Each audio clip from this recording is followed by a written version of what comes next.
Now we're going to take up one more problem on the composite bar.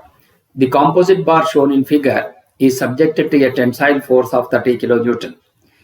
The extension observed is 0.74 mm. Find the Young's modulus of brass if Young's modulus of steel is 2 into 10 to the power of 5 Newton per mm square, and the stress, and also find out the stresses in the material. So here he has given the cross section wherein you have a steel of diameter 30 having a length of 800 mm, and we have a brass bar having a diameter 20 and having a length of 600 mm. Applied with the combination of these two bar is applied with the tensile load of 30 kilonewton. So it is a composite bar. Since it is a composite bar, the bar is made out of two different materials. It's a stepped bar wherein the largest step has got a steel material and the smaller one has got the brass material. So that is the reason why he is calling that is the reason why it is called the composite bar, made out of two different materials. Now the data given in this problem is he has given the load, that is the tensile load, which is capital P, 30 kilonewton. So 30 kilonewton means that will be equal to 30 into 10 to the power of 3 Newton, converting the kilonewton into Newton. And then the total extension of the bar is observed to be 0.74. So delta L will be equal to 0.74 mm. And then the length of the steel bar is given to be 800 mm and the length of the brass bar is given to be 600 mm. And the diameter of the steel bar is given to be 30 mm and the diameter of the brass bar is given to be 20 mm.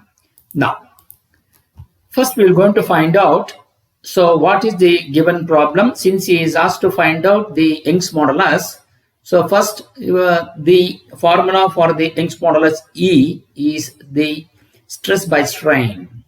So since he has used stress by strain, that is within the elastic limit.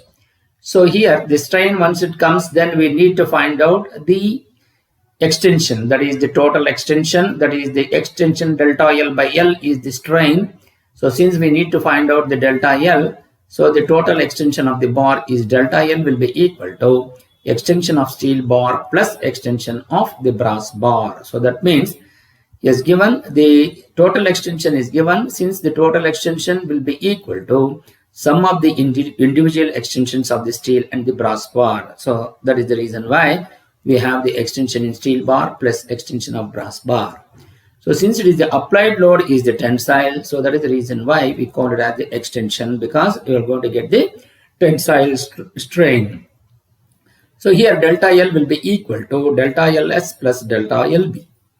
So what is the extension of steel bar? The extension of the steel bar, the formula which is given to be delta LS will be equal to P into LS by AS into ES. So the general formula for the extension of a bar is delta L will be equal to P into L by A into A. So applying that formula here, P is given to be 30 into 10 to the power of 3, substituting the values, into length of the steel bar is 800, divided by the area of the diameter of the steel bar is given to be 30. So obviously pi into 30 square by 4 into the Young's modulus of the steel bar is 2.12 into 10 to the power of 5 Newton per mm square. So substituting these values or on simplification, you will going to get it as 0.17. So what the problem says, the total extension of the bar delta L is known. So since we had two unknowns here, one is the delta LS plus another one is the delta LB. So but now we found out the delta LS. Since we found out the delta LS, we cannot find delta LB because we don't know the value of EB, because that is the one which we need to find out. Therefore, we need to find out the extension of the steel bar, because we have load, the length, area and the Young's modulus is known for the steel material. So first we will find out the extension of the steel bar, which is delta LS. So once you have the delta L is known, delta LS is known, therefore we can find out the extension of the brass bar. So what is the extension of the brass bar? By transferring this delta LB to the left hand side, so delta LB will be equal to delta L minus delta LS. So delta L is known to be 0.74 minus 0.17. So on simplification, you will go to get it as 0.57 mm. So that is the extension of the brass bar. So also we know that the extension of the brass bar is given to be P into LB by AB into EB. So Here delta LB is known as 0.57. You substitute that value equals P, which is known to be 30 into 10 to the power of 3 into length of the brass bar is 600 divided by the diameter of the brass bar is known. So pi into 20 square by 4 into Young's modulus of the brass bar. So since we have only one unknown, therefore the Young's modulus of brass bar will be equal to EB, which is again 1.005 into 10 to the power of 5 Newton per mm square. Now also we need to find out the stresses in the material. So which are the stresses? So we have the stresses in the steel and as well as in the brass bar. So what is the definition of a stress? The stress is defined as the load by the area of cross section. So the load is given to be P and by area of cross section AS. So that will be equal to the substituting those values, which is P will be equal to 30 into 10 to the power of 3 divided by pi by 4 into 30 square. So on simplification, you will going to get the value as 42.44 Newton per mm square. And similarly, the stress in the brass bar sigma B is equal to P by AB.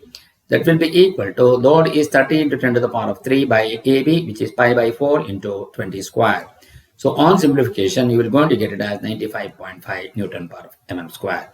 Therefore, from the given problem, we were able to find out the Young's modulus of the brass bar, which is equal to 1.005 into 10 to the power of 5 Newton per mm square, and stresses in the steel and brass bar is respectively, which is 42.44 and 95.5 Newton per mm square. So this is how you will be able to solve this particular problem. Thank you.